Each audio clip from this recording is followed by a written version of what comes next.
Hola, avui Laura Borràs ha fet unes declaracions lamentables en un escenari molt bonic, molt professional. Jo ho faré des de dins del meu cotxe. Ella ho ha fet des d'un marc mental netament autonomista i derrotista. Jo ho faré des d'un marc mental seriós i purament independentista, radicalment independentista, és a dir, d'un independentisme normal. Laura Borràs, de Junts, ha dit que s'ha de negociar una amnistia amb l'estat dels espanyols, és a dir, que hem d'arrossegar la nació per demanar una amnistia a l'enemic.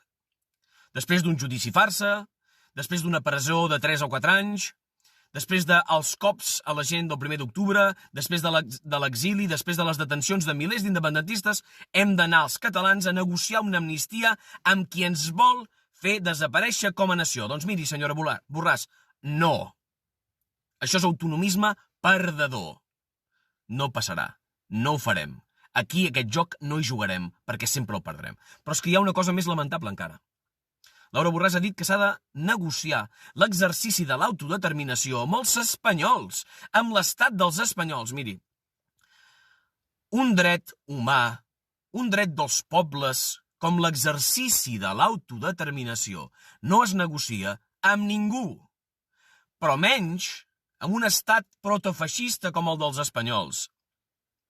I tenint en compte, a més, que el 1 d'octubre ja vàrem exercir el dret d'autodeterminació, no el vàrem negociar amb ningú, el vàrem exercir, que és com s'exerceixen els drets, que és pel qual els drets existeixen, perquè s'exerceixin, no perquè es negociïn amb qui t'oprimeix.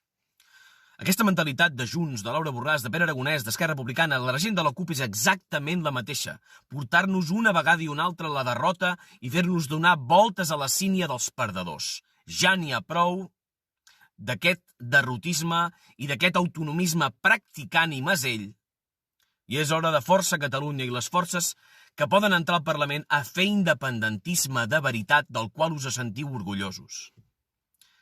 Moltes gràcies.